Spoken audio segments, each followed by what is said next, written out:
Hey guys, so today I will be discussing food insecurity in America. I chose this topic to hopefully help persuade you guys to get more informed and help spread awareness about this issue. And hopefully, if you know any resources to share them. I chose this topic because it's a bit shocking that a lot of people in America go without food on a daily basis because at the end of the day, we are considered one of the wealthiest nations. And I know there's a lot of misconceptions about this topic as well, so hopefully I can inform you guys.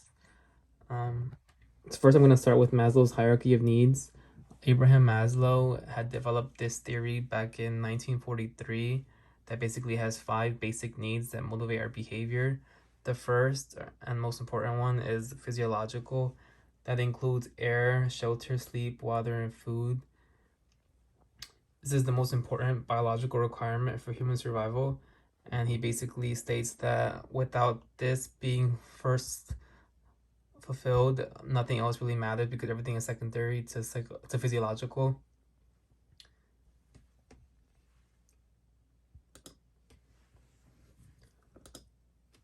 All right, so what is food insecurity? Food insecurity is defined as the economic and social condition of limited or uncertain access to adequate food. According to a 2017 U.S. Department of Agriculture survey, they concluded that 12.3% of households, which is about 41.2 million people, face food insecurity, and rates are much higher among children, approximately 13 million living in food insecure households, than among the general population. Basically, this is proving to the fact that food insecurity is a social issue in the U.S. that isn't being taken as seriously as it needs to be. It's not being prioritized, even though it remains widespread in communities across the U.S. And the biggest group being impacted by this negatively are children and older adults because they're the most vulnerable.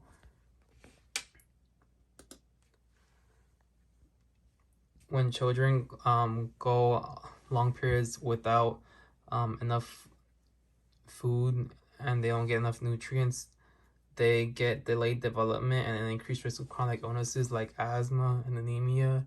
And they also get behavioral problems, which then lead them to be less alert or motivated to learn in school. And then seniors are another vulnerable group.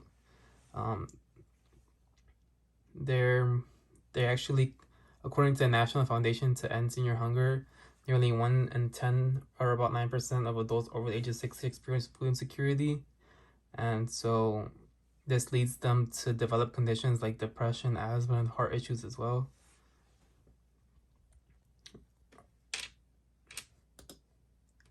Like I said, there's a lack of awareness about this issue in America. And there's a lot of misconceptions about who exactly experiences food insecurity as well. And according to a study conducted by Hart Research Associates, 65% of respondents believed that food insecurity was a serious national problem, but yet 66% rated food insecurity as a less serious issue in their own community than nationwide.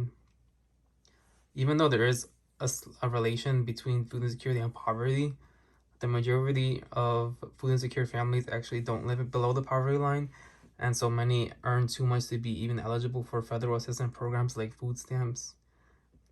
So we need to do a better job at educating society on the fact that food insecure families are not always living directly under poverty, but could be living in their same communities, and they just aren't aware.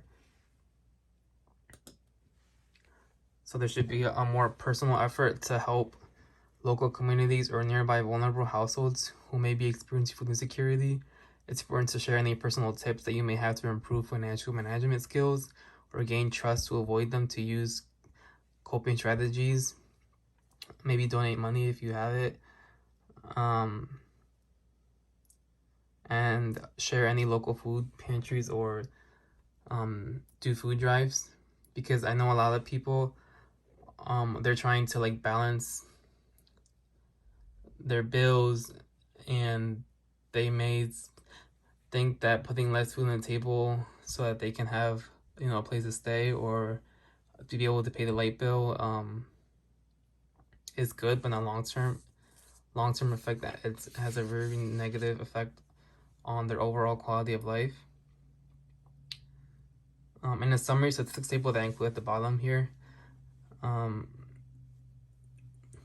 that was labeled probabilities of food insecurity, it was concluded that those facing trade-offs with utility bills have food insecurity rates that are 28.5% points higher than those not facing this trade-off. So like I said, I think it's important to encourage people not to try and balance these issues with each other, but instead to seek help. I know it can be a little embarrassing for them, but try to gain their trust, because at the end of the day, as a society, I think it's our responsibility to help our fellow community members who are in need, so that they can get enough food in their home to live an active, healthy life.